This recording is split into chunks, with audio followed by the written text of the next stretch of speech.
तो नमस्कार, आदाब, सत श्री अकाल, राम राम, खमा गणी दोस्तों। मैं रजनी स्वागत करती हूँ आपका हमारे चैनल द सक्सेस में। तो दोस्तों, आज का जो वीडियो है, अभी मैं जस्ट सो के उठी हूँ और मैंने सोचा कि चलो एक वीडियो बनाया जाना चाहिए, क्योंकि अब मैंने सोचा है कि हर एक दो दिन के गैप पे आपके लिए एक मोटिवेशनल वीडियो आया करेगा। क्योंकि जब भी मैं वीडियो डालती हूँ, आप सब लोगों की डिमांड होती है कि मैम प्लीज़ थोड़ा जल्दी वीडियो डाला कीजिए। तो मेरी कोशिश रहेगी कि अब मैं जल्दी वीडियो डालूँ आप लोगों के लिए।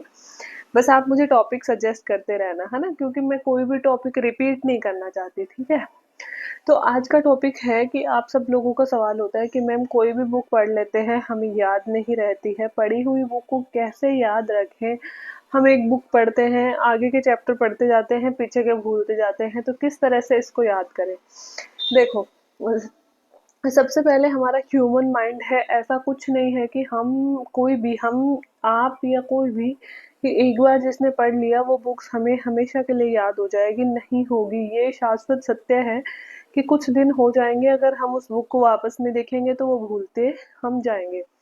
तो फिर हम वापस कैसे देखें, क्योंकि हमारे पास इतना टाइम नहीं होता, सिलेबस इतना बड़ा होता है कि हम बार बार एक ही बुक को नहीं पढ़ सकते हैं।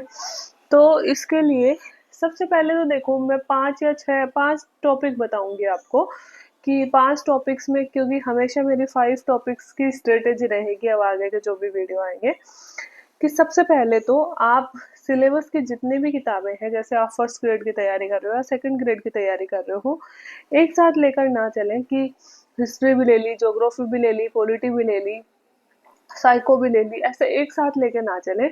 क्योंकि एक साथ लेके चलेंगे तो आधा आधा, एक एक, चार चार, पांच पांच पेज हर एक बुक के होते रहेंगे, जिससे ना किसी भी बुक में आप कंसंट्रेट नहीं कर पाएंगे। मेरा मानना ये है कि आप एक बार में एक सब्जेक्ट लेके चले, और ज्यादा से ज्यादा अगर आप एक सब्जेक्ट से बोर हो जाते हो तो 2 सब्जेक्ट लेके चले। मैं ऐसा किया करती थी कि एक बार में एक ज्योग्राफी, जैसे मैं ज्योग्राफी से लेक्चरर हूँ, तो एक बार में एक ज्योग्राफी की बुक लेती थी मैं, और उसके साथ में ही करंट अफेयर्स हो जाता था। और उसके साथ में ही जब मैं शाम को बोर हो जाती थी, सुबह सुबह एक बार मैं करंट अफेयर पढ़ती थी आधा पौन घंटा, फिर शाम को जब मैं बोर हो जाती थी तो मैं ओल्ड पेपर सॉल्व करती थी। इस तरह से मैं पूरा दिन एक किताब को भी दे पाती थी, और दूसरा कि मैं बोर भी नहीं हो पाती थी कि पूरे दिन एक ही एक चीज पढ़ रहे हैं। क्योंकि 3 चीजें हो गई, करंट अफेयर और पेपर सॉल्विंग और एक अपना बुक, ठीक है। दूसरा, ये एग्जाम, आप सबसे पहले किताब में जैसे कोई भी आप किताब ले रहे हैं, उसमें आप सिलेबस के अनुसार अपने टॉपिक छांट लें। क्योंकि ऐसा कभी नहीं होता कि जैसे जलवायु विज्ञान हमारी ज्योग्राफी में दे रखी है, तो जलवायु विज्ञान का सब कुछ हमें पूछा जाएगा या सारे चैप्टर हमारे सिलेबस में होंगे। ऐसा नहीं होता है, उसके कुछ चैप्टर हमारे सिलेबस में नहीं होते हैं। तो ये गलती तो कभी मत करना कि जैसे आप कोई भी बुक लेके बैठे हो तो उसके सारे चैप्टर आप पढ़ने लग जाओ। उसके सिर्फ वही चैप्टर पढ़ो जो हमारे सिलेबस में है। जो आप पहले सिलेबस निकलवा के रखोगे तो उनको हाईलाइट कर लेना कि मुझे ये वाला टॉपिक पढ़ना है इसमें से। दूसरा, कि जब आप सिलेबस वाइज टॉपिक पढ़ रहे हो तो क्या करना है आपको, सबसे पहले कोई भी किताब जब आप पढ़ना शुरू कर रहे हो तो आप 2 दिन ले लो, और 2 दिन में उस बुक की रीडिंग मार लो पूरी की। जैसे आपने किताब खोली और आप जलवायु विज्ञान पढ़ रहे हो, आप फर्स्ट चैप्टर पढ़ रहे हो, सिंपली आपको फर्स्ट चैप्टर, माइक लगा रखा है पर शायद बाहर का डिस्ट्रीब्यूशन मिलेगा आपको। तो फर्स्ट चैप्टर लिया और फर्स्ट चैप्टर के आपने नॉर्मल रीडिंग लगा ली, कुछ नहीं करना आपको, ठीक है। नॉर्मल रीडिंग लगा ली, जिससे एक बार सारी किताब नजरों में से निकल जाए, है ना। रटना नहीं है, याद नहीं करना, लिखना भी नहीं है, सिर्फ और सिर्फ रीडिंग लगानी है, ठीक है। इससे क्या होगा कि एक बार आपको पूरी किताब का एक बार एक ड्राफ्ट दिमाग में तैयार हो जाएगा, ठीक है। 2 स्टेप हो गए कि पहली चीज, पूरी किताबें, सारी किताबें एक साथ नहीं लेके चले।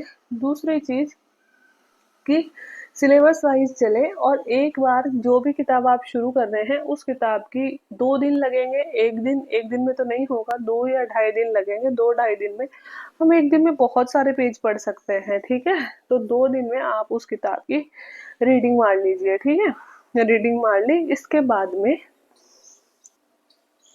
सेकंड स्टेप आती है कि रीडिंग मारने के बाद में हम उस किताब के अब फर्स्ट चैप्टर से शुरू करेंगे जो हमारे सिलेबस में दिया हुआ है। और फर्स्ट चैप्टर में हम लेसन पढ़ते जाएंगे और उसके शॉर्ट नोट्स तैयार करते जाएंगे। अब बहुत सारे लोग कहते हैं कि मैम हमें नहीं पता शॉर्ट नोट्स कैसे तैयार करते हैं। तो लिखने लगोगे ना तब ऑटोमेटिक आने लगेगा, जब पुराने पेपर सॉल्व करने लगोगे ना तब ऑटोमेटिक आने लगेगा। शॉर्ट नोट्स का मतलब होता है कि एक किताब जब हम पढ़ रहे हैं तो इसकी कुछ बातें इतनी सिंपल होती हैं कि वो हमें याद रहेंगी, लेकिन कुछ बातें हार्ड होती हैं और वो हमें पता होता है कि ये फैक्ट है।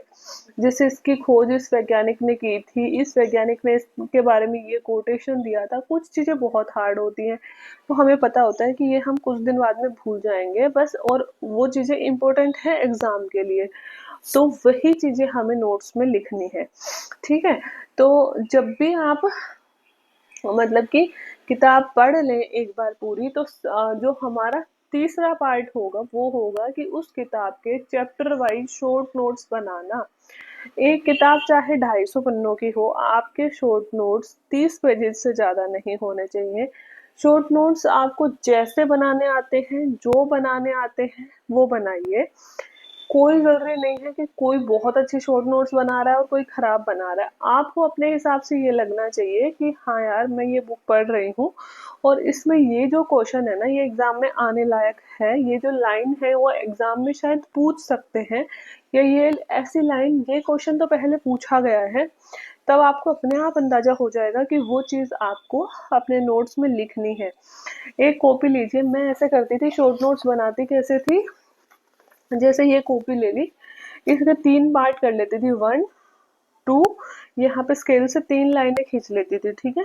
तो यहाँ से शुरू करती थी, एक लाइन इसमें, एक लाइन इसमें, एक लाइन इसमें, एक लाइन इसमें। वैसे मैं पुराने वीडियोस मिल जाएंगे, मैं आपको फोटो भी दिखा चुकी हूँ ऑलरेडी। ये इतने शॉर्ट इसलिए मैं बनाती थी ताकि कम से कम पेज भरे। अगर हम एक किताब के शॉर्ट नोट्स में ही 100 पेज भर देंगे तो शॉर्ट नोट्स का मतलब नहीं रहेगा, क्योंकि जब रिवीजन करने बैठेंगे तो हमें उतना ही डर लगेगा। इसलिए शॉर्ट नोट्स मैं बहुत ही पतले वर्ड्स में लिखती थी और बहुत ही कम जगह में लिखती थी, ताकि क्योंकि खुद का लिखा हुआ देखो खुद को तो समझ में आ ही जाता है, उसमें कोई बड़ी बात नहीं होती है। और हमें खुद को ही पढ़ना है और वो उस टाइम पे पढ़ना है जब हमारी एग्ज़ाम होगी। इसलिए जितने कम शब्दों में हम शॉर्ट नोट्स लिखें वो हमारे लिए बेटर होगा। शॉर्ट नोट्स बनाने स्टार्ट कर दिए। अब आपको क्या करना है कि जैसे आज जो शॉर्ट नोट्स बनाए वो 2-2.5 पेज के पढ़ेंगे। अगर आपने 25 पेज पढ़े पढ़े हैं तो 2 पेजों में 2.5 पेजों में शॉर्ट नोट्स बनेंगे। कल पूरी किताब के आपके शॉर्ट नोट्स 30 पन्नों से ज़्यादा नहीं होने चाहिए, क्योंकि इससे ज़्यादा होंगे तो फिर वही समस्या आएगी कि बहुत ज़्यादा आपको लगेगा वो, ठीक है। अब कल जब आप आएंगे तो पढ़ाई शुरू करने से पहले, मतलब आज के टॉपिक जैसे कल 25 पेज पढ़े थे, उन 25 पेज से आगे आपको पढ़ना है किताब में, तो वो 25 पेज पढ़ने से उससे आगे की चीज़ें पढ़ने से पहले जो शॉर्ट नोट्स आपने बनाए हैं पहले उनको रिवाइज करेंगे। मात्र 2-3 पेजों में आपके शॉर्ट नोट्स बने हैं तो आपको कोई बहुत ज़्यादा टाइम नहीं लगने वाला, आधा घंटा लगेगा। और उनको पढ़ना मतलब अच्छे से पढ़ना है उनको, है ना, कि थोड़ा याद हो जाए, थोड़ा दिमाग में जाए वो, ठीक है। अब आपको परसों जब आओगे तो कि अब आपके 2 पेज कल के थे, 3 पेज परसों के थे, 5 पेज हो गए।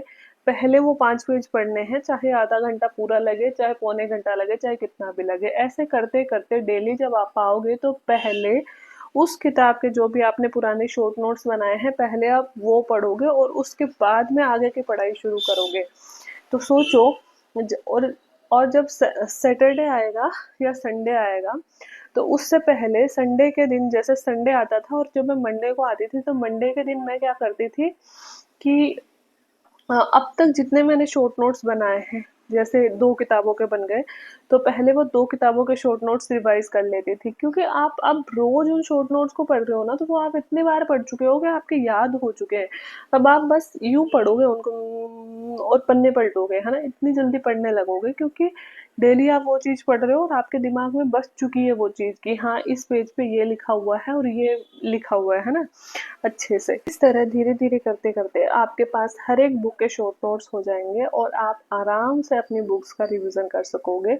तो सोचो कि एक बुक आपने कितनी बार रिवाइज कर ली है ना। जब भी आपको लगे कि ओ आपने जलवायु विज्ञान 4 बुक्स पहले पढ़ी थी, आज यार जलवायु विज्ञान का रिवीजन कर लेते हैं, 2 घंटे लगेंगे 40 पेज पढ़ने में और एक बार आप जलवायु विज्ञान का रिवीजन कर सकते हैं अपने शॉर्ट नोट्स के माध्यम से।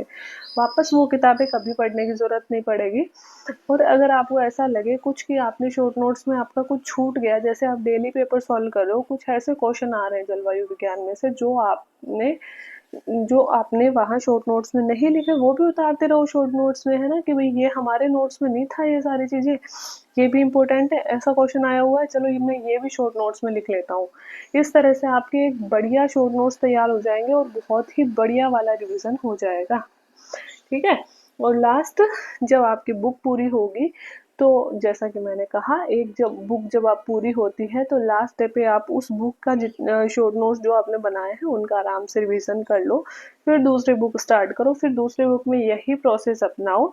आपको लगे कि 1 महीना हो गया, 2 बुकें मेरी कंप्लीट हो गई हैं, तो तीसरी बुक शुरू करने से पहले एक बार 2 बुक्स का जो आपने बनाया है नोट्स अपना, उनका रिवीजन कर लो। इससे आपका बहुत बढ़िया रिवीजन हो जाएगा। अब ये ट्रिक मैंने अपनाई थी फर्स्ट ग्रेड के टाइम पे और सच में मेरे को सारी ज्योग्राफी ऐसे मुख्य जुबानी याद हो गई थी जिनके मैंने शॉर्ट नोट्स बना रखे थे। तो इससे बेस्ट कोई तरीका नहीं हो सकता। किसी भी चीज़ को याद करने के लिए बार बार उसका रिवीजन करना ज़रूरी है। और मोटी मोटी 400-400 500-500 पन्नों की किताबों का हम बार बार रिवीजन नहीं कर सकते। तो अगर इस तरह से आप कोई किताब पढ़ोगे तो मुझे नहीं लगता कि ज़िंदगी में आप उस किताब को भूल पाओगे, क्योंकि परीक्षा के दिन तक आपके पास एक कॉपी होगी जिसमें आपकी सारी किताबें आपके पास होंगी। आप अपने पे भरोसा रखो, ओल्ड पेपर सॉल्व करते रहो। किताब आप एक बार नॉर्मल पढ़ रहे हो, फिर उसको पढ़ पढ़ के नोट्स बना रहे हो, फिर उसके शॉर्ट नोट्स बना रहे हो, तो कितनी बार तो रिवीजन आपका वैसा ही हो गया। टाइम कंज्यूमिंग प्रोसेस है, पर यकीन मानिए जो किताब आपने एक बार पढ़ ली वो आपको बहुत हद तक याद हो जाएगी।